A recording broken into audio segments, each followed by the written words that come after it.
समय सीमा।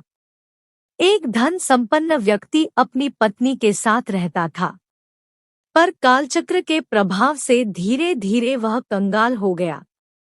उसकी पत्नी ने कहा कि संपन्नता के दिनों में तो राजा के यहाँ आपका अच्छा आना जाना था, क्या विपन्नता में वे हमारी मदद नहीं करेंगे, जैसे श्री कृष्ण ने सुदामा की थी। पत्नी के कहने से वह भी सुदामा की तरह राजा के पास गया। द्वारपाल ने राजा को संदेश दिया कि एक निर्धन व्यक्ति आपसे मिलना चाहता है और स्वयं को आपका मित्र बताता है। राजा भी श्री कृष्ण की तरह मित्र का नाम सुनते ही दौड़े चले आए और मित्र को इस हाल में देखकर द्रवित होकर बोले कि मित्र बताओ, मैं तुम्हारी क्या सहायता कर सकता हूँ। मित्र ने सकुचाते हुए अपना हाल कह सुनाया। चलो, मैं तुम्हें अपने रत्नों के खजाने में ले चलता हूँ।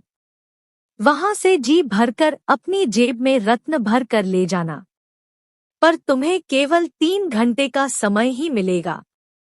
यदि उससे अधिक समय लोगे तो तुम्हें खाली हाथ बाहर आना पड़ेगा। ठीक है, चलो, व्यक्ति ने कहा और राजा के साथ चल पड़ा। वह व्यक्ति रत्नों का भंडार और उनसे निकलने वाले प्रकाश की चकाचौंध देखकर हैरान हो गया, पर समय सीमा को देखते हुए उसने भरपूर रत्न अपनी जेब में भर लिए। जब वह बाहर आने लगा तो उसने देखा कि दरवाजे के पास रत्नों से बने छोटे छोटे खिलौने रखे थे, जो बटन दबाने पर तरह तरह के खेल दिखाते थे। उसने सोचा कि अभी तो समय बाकी है, क्यों न थोड़ी देर इनसे खेल लिया जाए। पर यह क्या? वह तो खिलौनों के साथ खेलने में इतना मग्न हो गया कि समय का भान ही नहीं रहा। उसी समय घंटी बजी, जो समय सीमा समाप्त होने का संकेत था, और वह निराश होकर खाली हाथ ही बाहर आ गया।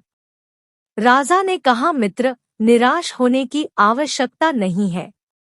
चलो, मैं तुम्हें अपने स्वर्ण के खजाने में ले चलता हूँ। वहां से जी भरकर सोना अपने थैले में भर कर ले जाना, पर समय सीमा का ध्यान रखना।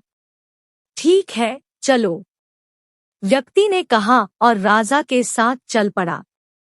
उसने देखा कि वह कक्ष भी सुनहरे प्रकाश से जगमगा रहा था। उसने शीघ्रता से अपने थैले में सोना भरना प्रारंभ कर दिया। तभी उसकी नजर एक घोड़े पर पड़ी, जिसे सोने की काठी से सजाया गया था। अरे, यह तो वही घोड़ा है जिस पर बैठकर मैं राजा साहब के साथ घूमने जाया करता था। वह उस घोड़े के निकट गया, उस पर हाथ फिराया और कुछ समय के लिए उस पर सवारी करने की इच्छा से उस पर बैठ गया। पर यह क्या? समय सीमा समाप्त हो गई और वह अभी तक सवारी का आनंद ही ले रहा था। उसी समय घंटी बजी, जो समय सीमा समाप्त होने का संकेत था, और वह घोर निराश होकर खाली हाथ ही बाहर आ गया।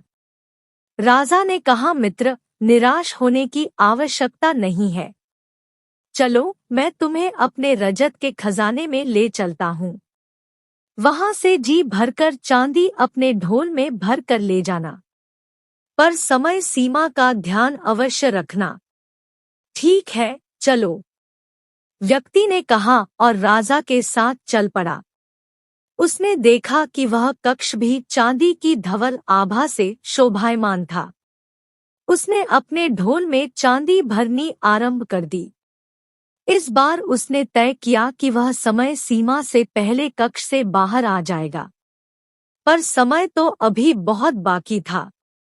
दरवाजे के पास चांदी से बना एक छल्ला टंगा हुआ था।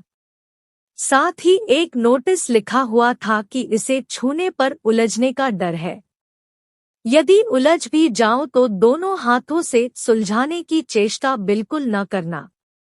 उसने सोचा कि ऐसी उलझने वाली बात तो कोई दिखाई नहीं देती। बहुत कीमती होगा, तभी बचाव के लिए लिख दिया होगा। देखते हैं कि क्या माजरा है। बस, फिर क्या था? हाथ लगाते ही वह तो ऐसा उलझा कि पहले तो एक हाथ से सुलझाने की कोशिश करता रहा, जब सफलता न मिली तो दोनों हाथों से सुलझाने लगा, पर सुलझा न सका और उसी समय घंटी बजी जो समय सीमा समाप्त होने का संकेत था और वह निराश होकर खाली हाथ ही बाहर आ गया। राजा ने कहा, मित्र, कोई बात नहीं, निराश होने की आवश्यकता नहीं है। अभी तांबे का खजाना बाकी है। चलो, मैं तुम्हें अपने तांबे के खजाने में ले चलता हूँ। वहां से जी भरकर तांबा अपने बोरे में भर कर ले जाना, पर समय सीमा का ध्यान रखना। ठीक है, चलो, व्यक्ति ने कहा और राजा के साथ चल पड़ा। जाते हुए वह यही सोच रहा था कि मैं तो जेब में रत्न भरने आया था और बोरे में तांबा भरने की नौबत आ गई। थोड़े तांबे से तो काम नहीं चलेगा। उसने कई बोरे तांबे के भर लिए, लेकिन भरते भरते उसकी कमर दुखने लगी, लेकिन फिर भी वह काम में लगा रहा। विवश होकर उसने आसपास सहायता के लिए देखा। एक पलंग बिछा हुआ दिखाई दिया। उस पर सुस्ताने के लिए थोड़ी देर लेटा तो नींद आ गई और अंत में वहां से भी खाली हाथ बाहर निकाल दिया गया। शिक्षा। क्या इसी प्रकार हम भी अपने जीवन में अपने साथ कुछ नहीं ले जा पाएंगे?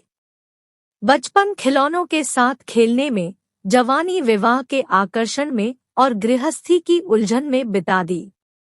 बुढ़ापे में जब कमर दुखने लगी तो पलंग के सिवा कुछ दिखा नहीं और समय सीमा समाप्त होने की घंटी बजने वाली है।